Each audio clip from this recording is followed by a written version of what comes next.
and welcome to the Inner Core. My name is Paul Rauschenbusch. I'm the Associate Dean of Religious Life in the Chapel at Princeton University.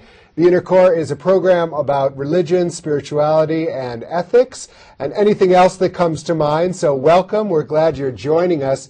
I am delighted to welcome Dean Allison Bowden. Reverend Dr. Bowden, welcome to the Inner Core. We're so glad you're here. Thank you. Dean Bowden has just come to Princeton University. Well, I guess it's 8 months ago, in August of 2007. She is now the Dean of the Chapel and of Religious Life, and a wonderful colleague that I can say to our office and to the Princeton University community. Reverend Dr. Bowden, welcome. We're so glad to have you on the Inner Core. Dr. Bowden has recently completed and released a book called Women's Rights and Religious Practice: Claims in Conflict. And that's what we really want to talk about today. Allison, maybe you can start by telling us a little bit about the history of human rights. And then what human rights seems like such a sort of time immemorial concept. You know, we've always had our human rights, but in fact, it hasn't always been there. It's a fairly recent understanding of, and maybe you can just give us a little timeline on what human rights means.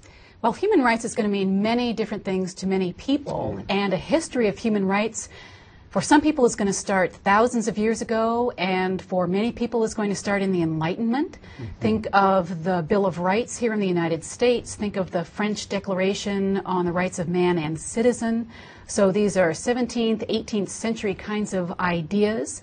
The idea of human rights certainly hit a whole new stride in 1948 with the founding of the United Nations and the Charter of the United Nations and the publishing of the Universal Declaration of Human Rights. That's also out of the United Nations, something that had great support from Eleanor Roosevelt.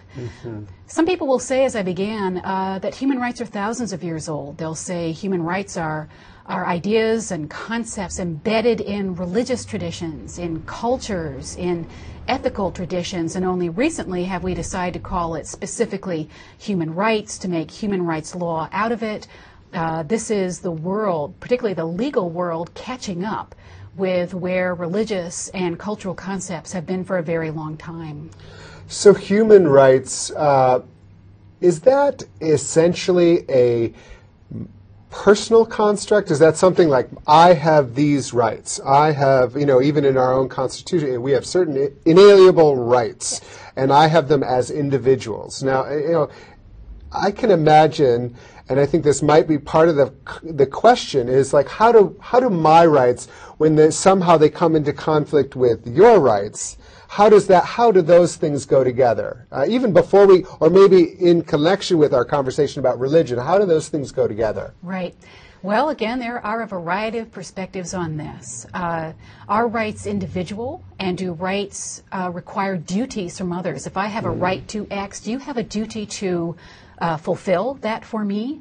Are rights only individual, or are rights really more appropriately for whole peoples? Are they for cultures? Are they for groups? Some coming from East Asian societies have said this emphasis in the West on individualism infects your idea of the understanding of rights. Of course, rights exist, but they are for groups, and people have responsibilities to others before they have personal rights. Your first thing is a responsibility to fulfill your rights to your people, to your culture, to your family, to your government. Incidentally, you also have human rights, but these are only fulfilled to the extent that other people understand their own primary obligations first. So stop thinking about yourself as a person with rights. Start thinking about yourself as a part of a whole society, all of these people having responsibilities to one another, and those are most important. It's interesting, and you can see that's a very persuasive argument, but you can also see how that could be abused. Right. Yes, we care about you, but you have to subsume your interest, your personal interest. Why are you putting your interest above the community's interest?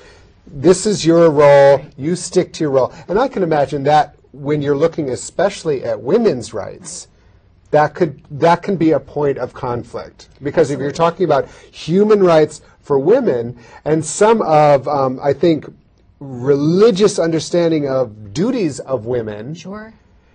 that could be a point of conflict. Oh, completely. One of the things that the intersection of religion and rights really complicates is the idea of basic human equality. And I think for that reason, that religion is maybe the largest challenge to the idea of human rights as it is currently encapsulated in human rights law, both out of the United Nations and also other international bodies and domestic bodies. I think the religions would say that all people have a spiritual equality, or maybe only certain members, only all members of their religious community. But after this umbrella level of equality come different types of people. And those types of people are going to require different levels of rights. Gender, absolutely. And some real biological determinism comes in here.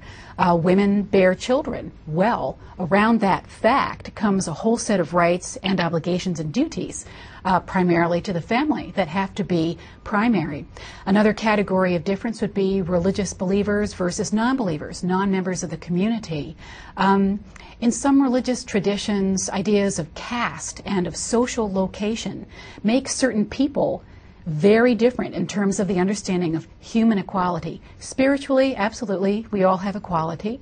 Other things like sexual orientation are used as a category by which some people, for religious reasons, need to have a certain level or kinds of rights or be excluded from others.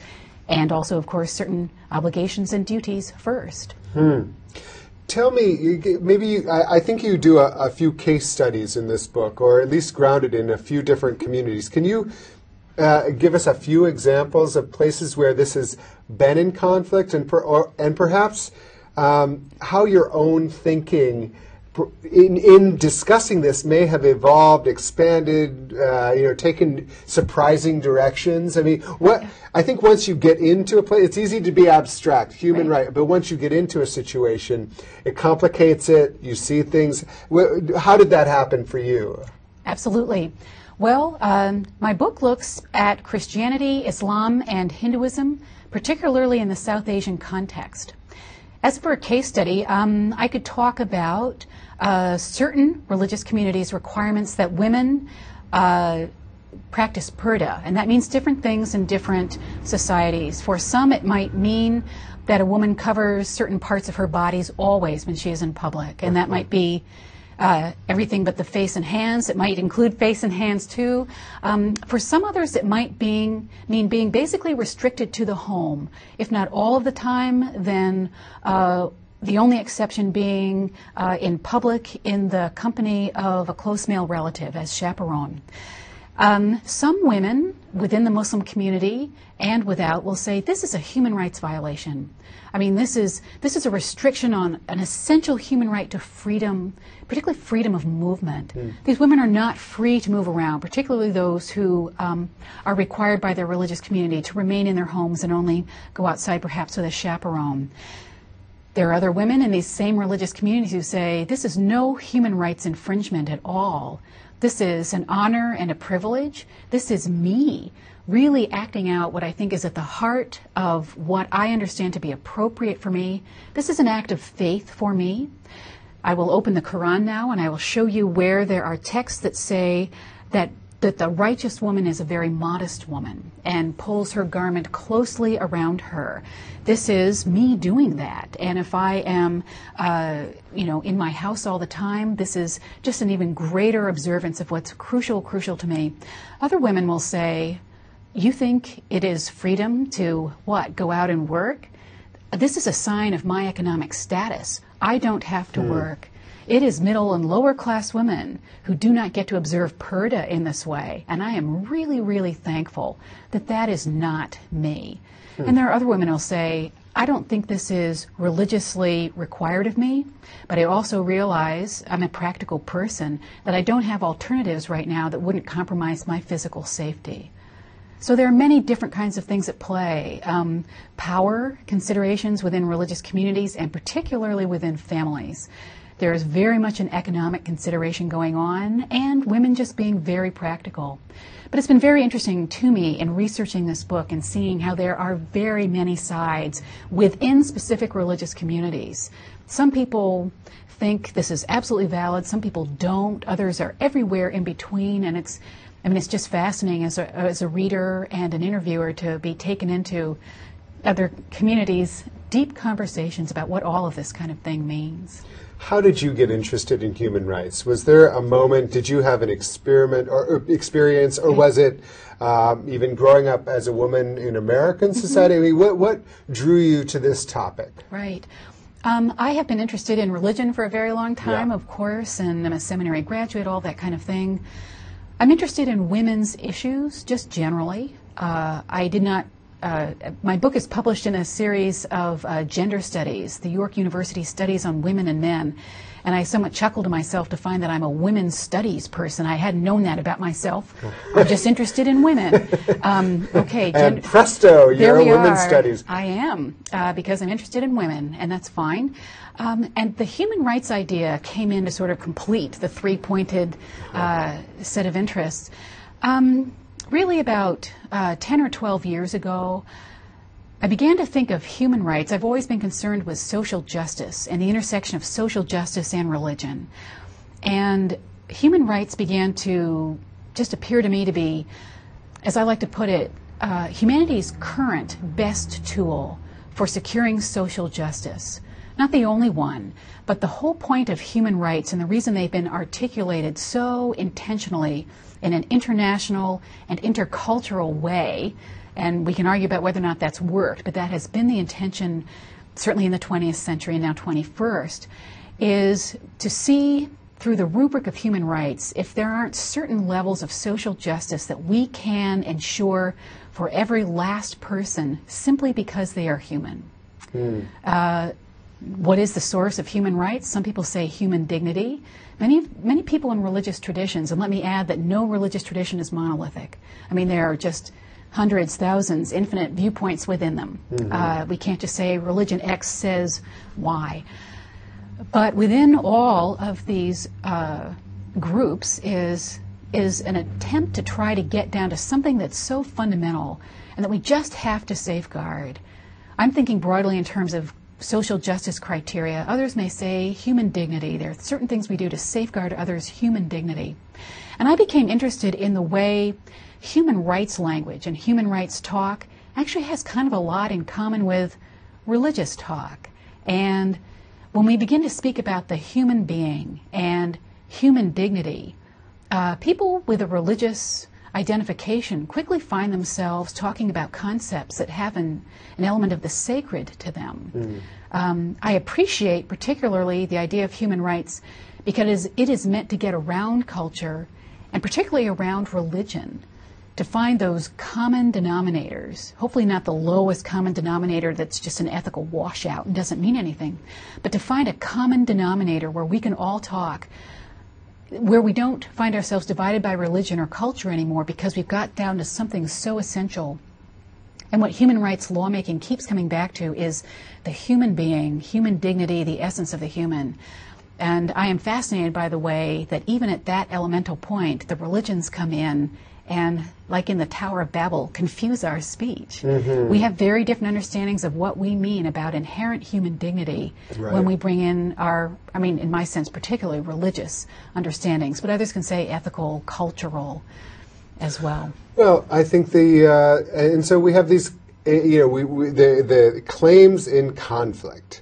And I think especially women's equality movements, what human dignity means, and that can be in conflict with religious communities, especially when we go into cultures that don't have the same history that America does or Europe does. I mean, it's a very different sort of context. So I think it must be. Is this a process? Do you feel like there's movement? Is the UN and those people interested in human rights? Are they beginning to? have basic assumptions changed over the last 50 years? I guess, or what, we're 60 years now since, I mean, what has changed and what has remained essential? I mean, it does seem like there's a certain pragmatic element behind this. Basically, we want to make sure that every human being has a dignified life. And we want to do that in tangible, concrete ways. But the question is, how? Absolutely. And how does it differ in a village in South Asia, in India, to a city in Kenya, to Trenton? Sure. I mean, it seems like somehow that kind of cultural fluency, maybe religious fluency as well, has that been a factor?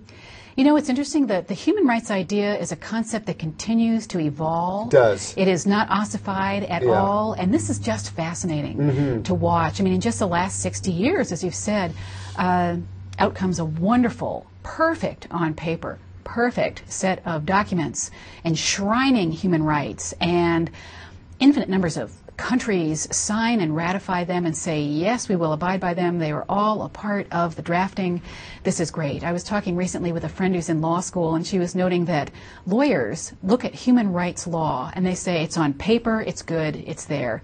On the ground, this oftentimes, I mean, it just does not trickle down. It's not the question right now that human rights laws aren't adequate. They're beautiful. And oftentimes, particularly when religion is involved, it's not enforcement. Or enforcement is the case, but enforcement, it's the problem, but it's not the answer. You, Paul, must abide by the rights that your country has signed on to, and you need to do it at home. Now, I know how you like to treat your female relatives, but it says right here, and we signed it. This isn't going to work. Right. When rights came out, there was, sort of in 1948, some general understandings, but they've been complicated. One of the biggest challenges to date has been related to cultural relativism. I like to talk also about religious relativism.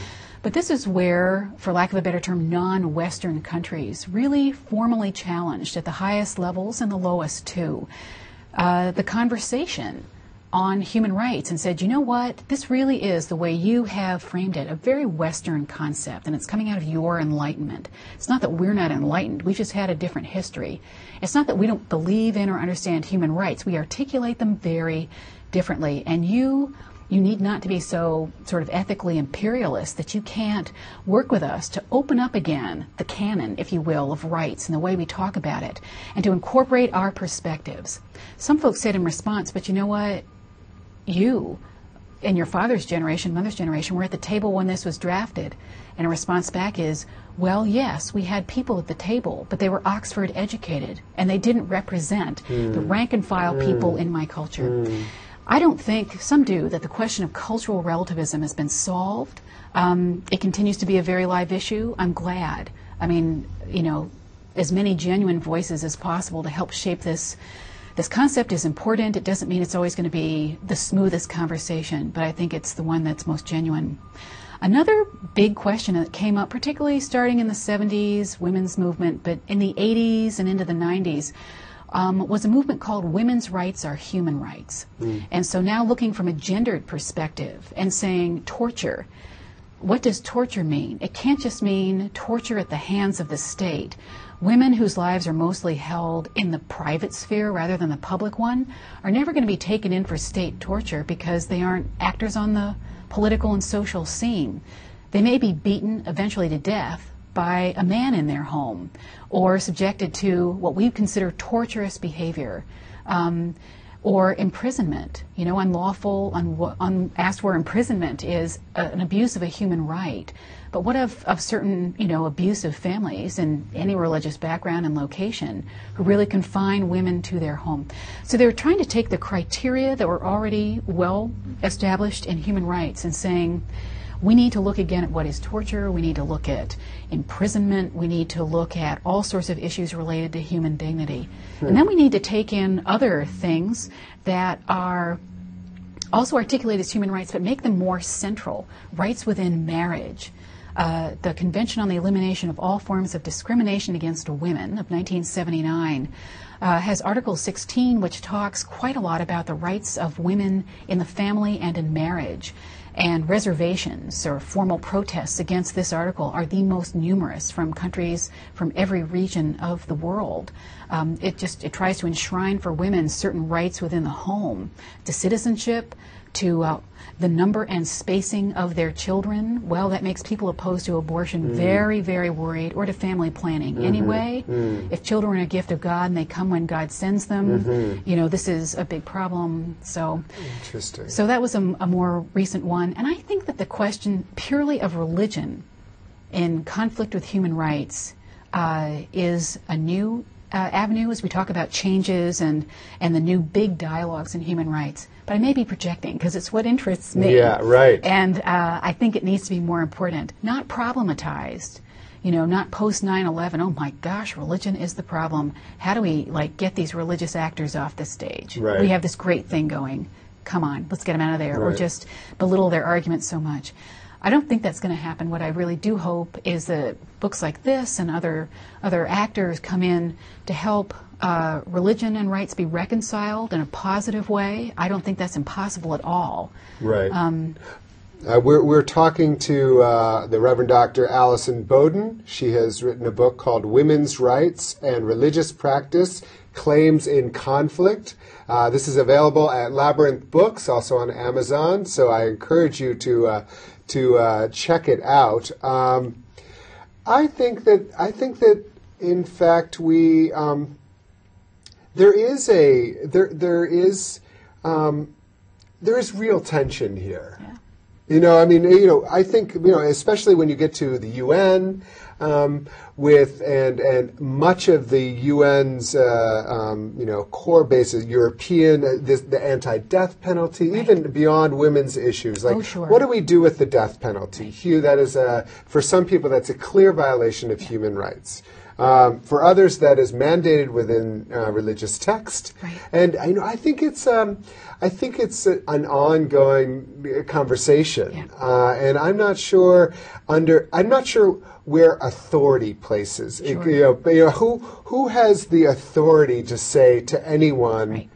you know, aside from this is a good idea, Right. this is a persuasive way that we can move forward as a world community that is intersecting. I think it comes to mind like what happened, you know, even foot binding. Right. You know, like that. You know, that was something very common practice, Right. basically erased within a generation. Right.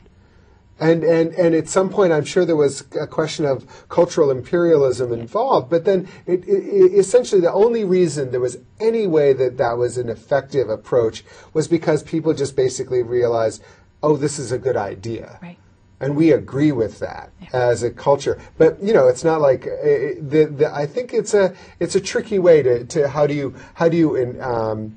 impose your ideas, and how do we accept other ideas? I mean, absolutely. I think there is an essential sort of imperialism that, you know, I kind of think of human rights. I'm like, great, let's give them human rights. Yeah. But then you look at our own country. Sure. With our, you know, with the history of torture that we've acknowledged recently, Yes. all of these, with our own like incredible drive to use the death penalty, even when it's been, you know, recognized to have racist implications in our country. You know, I think that these are questions like human rights is not just for the folks out there. Absolutely. You know, below the equator somehow. This is, I mean, I wonder when we think about this, I think it's very tempting to look outside. Sure. And much easier. But when we look at even within women's rights, like can you give a brief assessment of how you think this plays out in our own context, in American context? Like the competing claims of human rights and religious rights? Well, you know what? I think the pressing example in the United States right now has to do with people who are gay, lesbian, bisexual, and transgendered. Huh. I think it's the queer community. You know, we can talk about religion X sees everybody as spiritually equal, but women and men actually in practice are not equal, or believers or non-believers, or you know, Brahmins and Dalits, that kind of thing.